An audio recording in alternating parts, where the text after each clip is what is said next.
প্রিয় শিক্ষার্থী বন্ধুরা, তোমাদের সকলকে স্বাগত জানাই আমার ইউটিউব চ্যানেল এডুকেশন অ্যান্ড দেবশ্রীতে। এই ভিডিওতে আমি যারা 2024 সালে উচ্চ মাধ্যমিক পরীক্ষা দিতে চলেছ তাদের জন্য সংস্কৃত বিষয় থেকে গুরুত্বপূর্ণ প্রশ্নগুলি সাজেশন আকারে দিয়ে দিলাম, দেখে নাও। যেই প্রশ্নগুলির মান 5 নম্বরের ক্ষেত্রে গদ্যাংশ, পদ্যাংশ, নাট্যাংশ, সংস্কৃত সাহিত্যের ইতিহাস এবং ভাষাতত্ত্ব থেকে একটি করে প্রশ্ন লিখতে হয়। এছাড়াও তোমাদের আরেকটি বিষয় থাকে, তা হলো সংস্কৃতে অনুবাদ করা, সেখান থেকে একটি প্রশ্নের উত্তর লিখতে হয়। প্রতি ক্ষেত্রে এই প্রশ্ন দেওয়া থাকে দুটি, তোমরা একটি প্রশ্নের উত্তর লিখবে। বিগত বছরের প্রশ্নপত্রগুলি অনুযায়ী চলো দেখে নেই তোমাদের জন্য এই বছর এই বিষয়গুলি থেকে কোন প্রশ্নগুলি গুরুত্বপূর্ণ। প্রথমে চলে যাচ্ছে গদ্যাংশে। তোমাদের দুটি গদ্য রয়েছে, আর্যাবর্ত বর্তনম এবং বনগতা গুহা। আর্যাবর্ত বর্তনম থেকে যে প্রশ্ন বা যে প্রশ্নগুলি গুরুত্বপূর্ণ তার মধ্যে আমি দুটি প্রশ্ন রেখেছি মাত্র, কিন্তু এই দুটি প্রশ্ন বিভিন্নভাবে আসতে পারে। প্রথম প্রশ্নের ক্ষেত্রে আমি একটু বুঝিয়ে দিই। দেখো, কতগুলি সংস্কৃত শ্লোক তুলে দিয়ে, অর্থাৎ তোমাদের আর্যাবর্ত বর্তনম থেকে কিছু শ্লোক তুলে দিয়ে তার সাথে প্রশ্ন দিতে পারে, বা সরাসরি প্রশ্নটা এভাবেও দিতে পারে, আর্যাবর্ত বর্তনম অনুসারে স্বর্গ ও আর্যাবর্তের তুলনা করে আর্যাবর্তের বিশিষ্টতা প্রতিপাদন করো, বা আর্যাবর্তের সঙ্গে যে স্বর্গের তুলনা করা হয়েছে সেই বিষয়টি আলোচনা করো। এই সমস্ত প্রশ্নের উত্তর কিন্তু একই, অর্থাৎ অথবা অথবা দিয়ে যে প্রশ্নগুলি রয়েছে সমস্ত প্রশ্নের উত্তর কিন্তু একটাই হবে, সেটি হলো আর্যাবর্তের সাথে স্বর্গের তুলনা। একইভাবে দ্বিতীয় প্রশ্নটি দেখো, এই প্রশ্নটির মূল বক্তব্যই হলো যে আর্যাবর্ত বর্তনমে প্রজাদের সুখ শান্তি এবং দীর্ঘায়ুর কারণ কি সেই সম্পর্কে বিশদে লেখো। এরপরে আমরা চলে যাচ্ছি বনগত গুহায়। সেখানে দেখো, প্রথম প্রশ্ন, আলিপর্বার গুহা অভ্যন্তরে প্রবেশ এবং তার পরবর্তী যে ঘটনা সেই সম্পর্কে আলোচনা করো। কিন্তু প্রশ্নটি বিভিন্নভাবে আসতে পারে, যতভাবে আসতে পারে আমি সবটাই তুলে দিয়েছি। প্রশ্নগুলি অবশ্যই পড়বে, কারণ প্রশ্নগুলি যদি না পড়ে রাখো তাহলে বুঝতে পারবে না ঠিক কোন প্রশ্নটি তোমাদের জন্য পরীক্ষার প্রশ্নপত্রে দেওয়া হয়েছে। পরের প্রশ্ন, আলিপর্বা ও কশ্যপের আর্থিক অবস্থার বর্ণনা করো। এবার চলে যাচ্ছি পদ্যাংশে। তোমাদের দুটি পদ্য রয়েছে, শ্রী গঙ্গা স্তোত্রম এবং শ্রীমদ্ ভাগবত গীতা থেকে কর্মযোগ। এই দুটি বিষয় থেকে, এবং আমি গদ্যের ক্ষেত্রেও বলবো দুটি গদ্য থেকে যে কোনো একটি গদ্য, যে কোনো একটি পদ্য খুব ভালো করে পড়ো, তাহলেই দেখবে তোমরা পরীক্ষার প্রশ্নপত্রে কমন পেয়ে গেছো, কারণ তোমাদের দুটো থেকেই আসবে, লিখতে হবে একটি।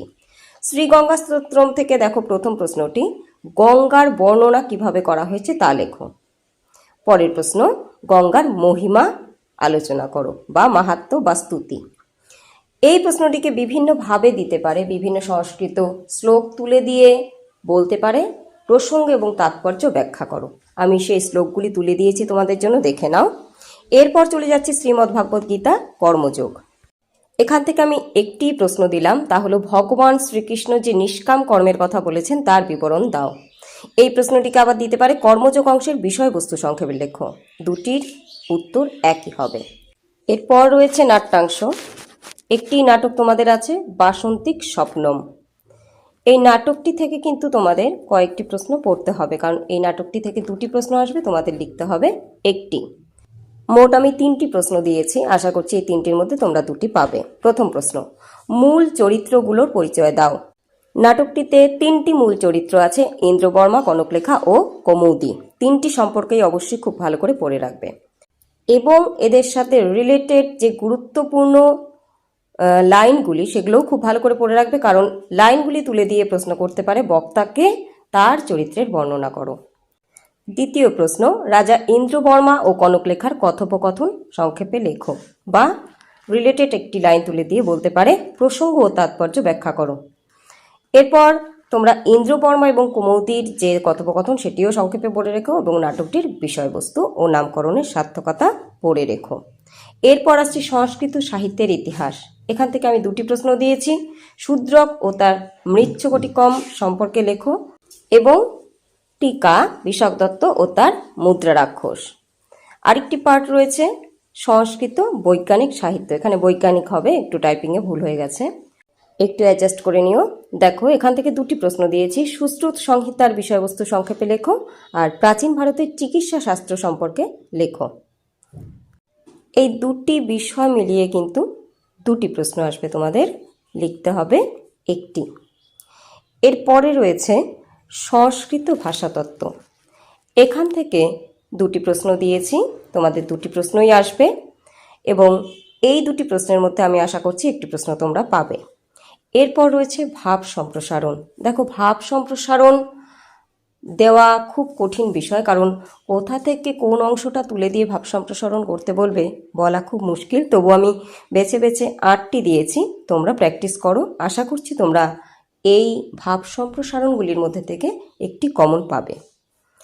তোমাদের বলে রাখি, তোমাদের অন্যান্য সাজেশনগুলিও কিন্তু আমি দিয়ে দিয়েছি। চ্যানেলে গিয়ে যদি প্রয়োজনীয় মনে করো দেখে রাখতে পারো, এবং প্রয়োজনীয় মনে করলে চ্যানেলটির সাথে যুক্ত থাকো। যারা নতুন সাবস্ক্রাইব করে সঙ্গে থাকো। আর ভিডিওটি যদি মনে হয় যে প্রয়োজনীয় বা গুরুত্বপূর্ণ, অবশ্যই লাইক করে দাও, কমেন্ট করো।